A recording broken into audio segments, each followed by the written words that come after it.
L'Afrique est une terre d'opportunités et ceux qui vont les saisir vont clairement être les maîtres du monde. Dans cette vidéo, je me propose de partager avec toi 5 des secteurs qui vont faire des multimilliardaires dans le monde dans les prochaines années afin que tu sois prévenu, mais aussi que tu prennes tes dispositions pour en faire partie. Aujourd'hui, on va parler concrètement de cash et de business.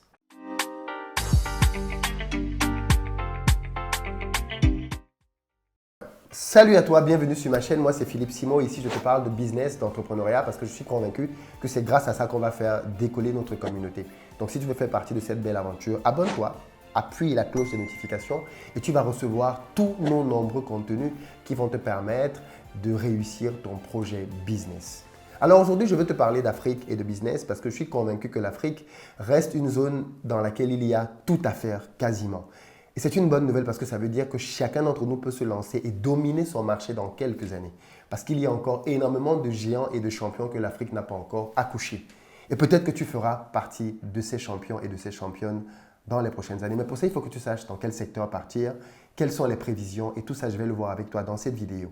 Mais pas que dans cette vidéo parce que j'ai pris du temps pour analyser tout ça et il y a plusieurs secteurs très intéressants, notamment à partir de maintenant. Donc, je vais faire plusieurs vidéos pour te partager toutes ces infos-là pour que tu sois prêt à tout faire péter dans les prochaines années. Et j'espère que tu ne fais pas partie de ces sceptiques qui doutent encore de l'Afrique. Tu n'as qu'à regarder tous ceux qui viennent y investir. Les Européens, les Américains, les Asiatiques, tout le monde vient en Afrique et massivement. Malheureusement, les derniers à y croire sont quelques Africains qui risquent leur vie dans la Méditerranée et bien évidemment la diaspora qui a tendance à beaucoup trop critiquer et très peu agir. J'espère que cette vidéo va ouvrir les yeux à tout le monde afin que l'on fonce pour saisir les opportunités et transformer ce continent. Mais j'en suis sûr, l'Afrique va être transformée. La question c'est, vas-tu en faire partie ?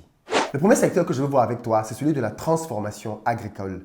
D'après les Nations Unies, c'est un secteur qui va peser d'ici 2030 1000 milliards de dollars. Ouais, tu as bien entendu, 1000 milliards de dollars dans les 10 prochaines années. Pourquoi ?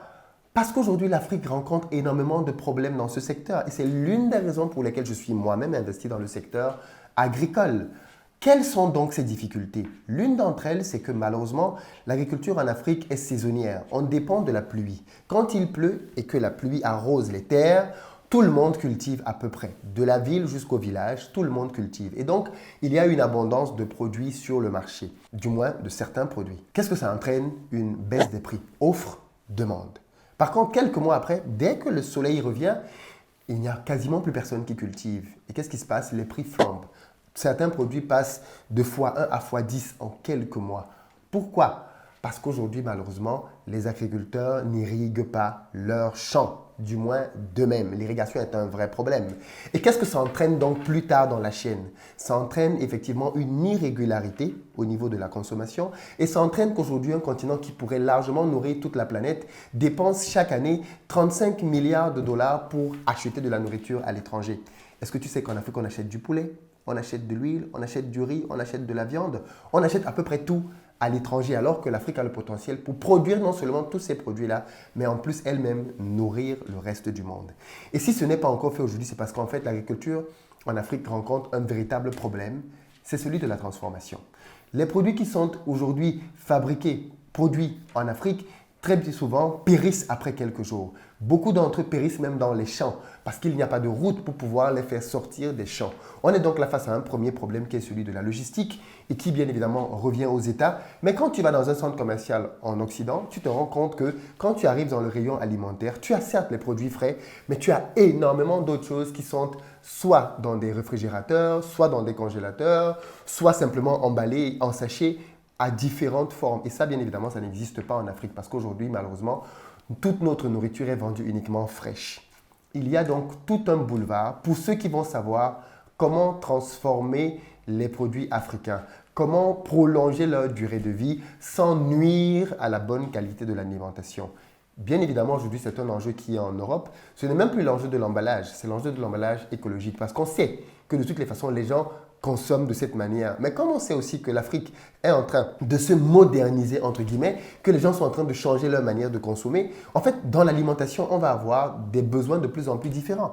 Les gens vont avoir de plus en plus besoin de manger des produits qui sont emballés, qui sont en sachet, qui respectent une certaine norme. Vous savez me citer beaucoup de grandes marques africaines qui vendent la nourriture au pays? Il n'y en a pas. Il y en a très peu, et peut-être juste une en passant. Et pourtant, quand vous arrivez en Europe, vous avez énormément de marques qui fabriquent du jambon, du saucisson et plein d'autres produits dérivés de l'alimentation sur place. Voilà pourquoi est-ce que dans nos centres commerciaux, on se retrouve avec l'absurdité de faire venir des jambons depuis l'étranger. On fait venir du saucisson depuis l'étranger. Et pourtant, on a les animaux pour pouvoir faire tout ça sur place. Donc, le secteur de la transformation agricole est un secteur qui va rapporter énormément d'argent parce que, bien évidemment, quand vous prenez un animal et que vous l'abattez et que vous le transformez en saucisson, en jambon et en bien d'autres choses, vous prolongez de beaucoup la durée de vie et de consommation de ces aliments. Et ça, c'est une industrie qui est totalement à saisir aujourd'hui en Afrique. Allez-y, saisissez ces opportunités. Je sais qu'il y a déjà de gauche à droite, quelques acteurs qui commencent à s'implanter. Mais il y a tout à faire. Prenez la tomate. Les tomates sont essentiellement vendues fraîches. Qui fait de la tomate concentrée? Qui fait de la tomate en boîte? Qui fait de la tomate en purée? Toutes ces formes de tomates peuvent être bien évidemment commercialisées. Allons-y saisir ces opportunités. Le deuxième business dont je veux parler avec toi, c'est celui de la construction des petits hôtels. Je me suis rendu compte qu'en Afrique, les gens sont obsédés par l'immobilier et on fait tous la même chose. Construire des longs immeubles et mettre là-dedans des locataires. Et ça, bien évidemment, c'est un business model qui est nécessaire. Il faut continuer d'en faire. Mais on ne peut pas tous faire la même chose et surtout, il y a des moyens beaucoup plus rentables d'investir son argent. Je connais par exemple un ancien footballeur dont je tairai le nom qui a fait un investissement au pays dans lequel il a construit sur un petit terrain 12 chambres. Il a construit un petit hôtel de très bon standing, 12 chambres. Tu sais combien il gagne par mois? 40 millions de francs CFA. Oui.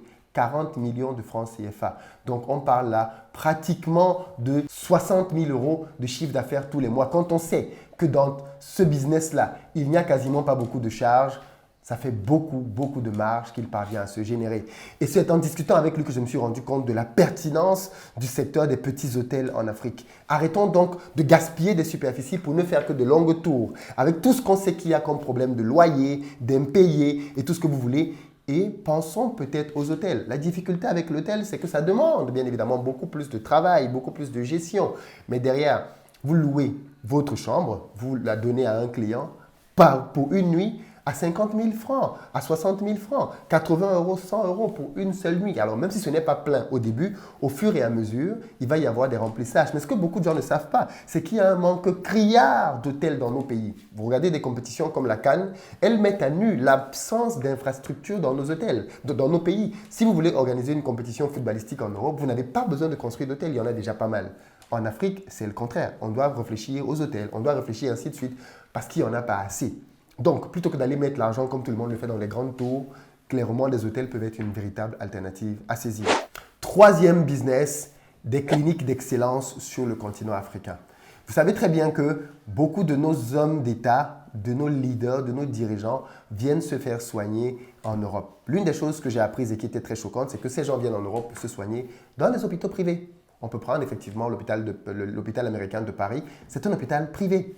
Des chefs d'État, des ministres, des hommes d'affaires viennent en Europe pour se soigner dans un hôpital privé. Qu'est-ce que ça signifie? Ça signifie qu'on peut construire des cliniques privées sur le continent africain et mettre dans ces cliniques l'ensemble du matériel qu'il faut et garder ce business local en Afrique. Croyez-moi, ça marche. De plus en plus, des pays comme le Maroc et autres commencent à surfer là-dessus en proposant aux pays africains, plutôt que d'aller en Europe pour se soigner, de venir le faire chez eux. On a eu le cas, par exemple, avec le président gabonais Ali Bongo qui, quand il a eu son AVC, est allé au Maroc pour son rétablissement. Donc, ça veut dire que si le Maroc peut faire ce genre de choses, d'autres pays sur le continent peuvent le faire. Et surtout, il s'agit d'initiatives privées.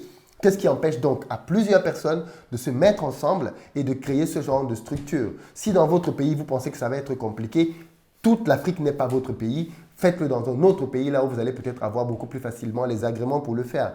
Mais je suis convaincu que ceux qui vont créer de telles cliniques privées sur le continent africain vont brasser énormément d'argent. Parce qu'il faut bien vous tenir tranquille. Quand quelqu'un vient dans ce genre de clinique privée, ce qu'il paye par jour est de loin supérieur à ce qu'il paierait dans un hôtel 5 étoiles. Donc imaginez combien d'argent l'hôpital américain peut se faire ici, vu tous ceux qui viennent s'y soigner. Alors l'hôpital américain, c'est un investissement privé, je le rappelle, et c'est un investissement qu'on peut faire aussi en Afrique. Et croyez-moi, il y a des gens sur place qui peuvent payer. Il y a des gens qui ont les moyens. Il y a même des États qui peuvent venir envoyer leur personnel se soigner dans ces cliniques-là. Donc, je pense que ceux qui vont investir dans des cliniques privées de très haut standing, avec tout ce qu'il faut comme plateau technique, les scanners et tout le reste, vont brasser énormément d'argent dans les prochaines années. Parce que bien évidemment, la santé, On en a besoin tous les jours. Le quatrième business qui est proche du troisième, c'est celui de la télémédecine. C'est un autre investissement, toujours dans le domaine de la santé, mais qui est un peu différent. Et ici, il s'agit simplement d'investir dans la technologie pour permettre que les gens puissent se soigner à distance. On sait qu'aujourd'hui en Afrique, il y a un manque criard de médecins. Beaucoup de pays africains, francophones comme anglophones, sont d'ailleurs dans des situations ubuesques. Certains de ces pays ont dans la diaspora plus de médecins que sur place. Et on peut comprendre ça quand on voit combien certains de nos médecins gagnent au pays. Mais plutôt que de voir ça et simplement se plaindre, il y a une opportunité d'affaires là-dedans. Et l'opportunité, elle est claire. Être parmi les pionniers de la télémédecine. Et il s'agit ici simplement de pouvoir mettre en relation des médecins en Occident avec des patients en Afrique. Aujourd'hui, avec la 5G, on peut faire des opérations à distance. Et ça, bien évidemment, ça va finir par arriver en Afrique. Et ceux qui vont être les pionniers là-dedans vont brasser énormément d'argent.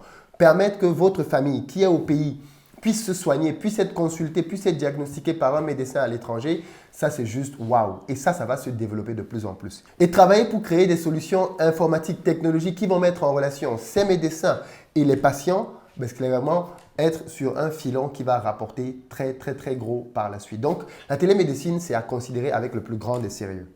Le cinquième et dernier business que je veux proposer, c'est celui de l'externalisation des services.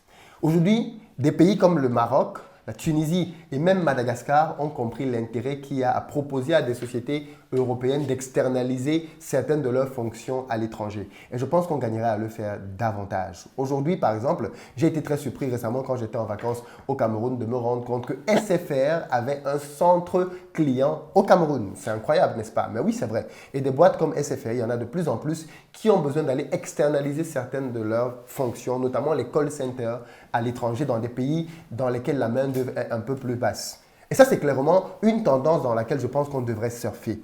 Proposer à des entreprises européennes d'externaliser une partie de leur production, de leur travail, de leurs services clients à l'étranger. Certaines boîtes n'osent pas le faire en Europe parce que ça coûte trop cher. Si vous leur proposez une solution adéquate pour le faire à l'étranger en Afrique, eh bien, ça peut bien marcher. Je connais des gens qui l'ont fait même en Allemagne. Vu que l'allemand, c'est une langue qui n'est pas beaucoup parlée en Europe, on a du mal à l'externaliser. Mais tenez-vous tranquille, les Africains apprennent l'allemand, notamment dans beaucoup de nos pays. On a le choix entre l'espagnol et l'allemand. Donc, j'ai vu des entrepreneurs, camerounais notamment, faire rapatrier au Cameroun certaines parties des business qui étaient faits en Allemagne. Donc, si vous êtes dans la diaspora allemande, ça peut être clairement un business pour vous. Partagez ça à tous ceux que vous connaissez dans la diaspora allemande. Parce que beaucoup de grandes boîtes en Allemagne, Mercedes, BMW, tout cela, ont besoin de centres à l'étranger. J'ai été très surpris de me rendre compte que même des grandes compagnies comme Air France, Swissair et tout ce que vous voulez aujourd'hui commencent à externaliser leur partie de colle. Vous appelez quelqu'un sur Bruxelles, j'ai eu ça avec Bruxelles Airlines il y a cela peut-être un an, j'avais un vol que je voulais modifier. Vous appelez Bruxelles et on vous met en relation avec quelqu'un qui est en Inde et qui a quelques mots de français.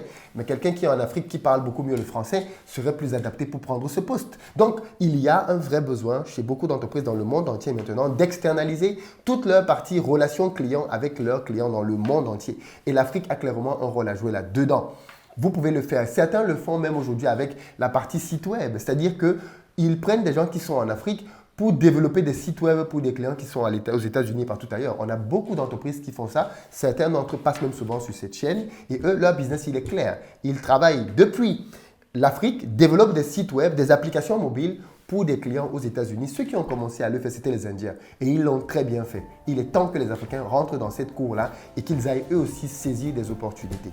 Voilà 5 premiers business que je te propose à implémenter très rapidement. Certains d'entre eux ne demandent pas beaucoup d'argent, comme celui par exemple de l'externalisation. D'autres un peu plus comme celui de la transformation agricole. Mais quoi qu'il en soit, choisis un secteur et lance-toi. Et si cette liste ne te convainc pas, si dans cette liste tu n'as pas trouvé ce qu'il te faut, sois calme. Une prochaine liste va sortir dans une prochaine vidéo avec d'autres business à lancer pour que tu ne dises pas « je ne savais pas, je ne pouvais pas ». Je vais mettre à ta disposition tout ce qu'il faut pour qu'en 2022, tu passes à l'action et que tu obtiennes des résultats stratosphériques. No excuses. Plus d'excuses pour la prochaine année. Lève-toi, bouge-toi et change ta vie. Ciao!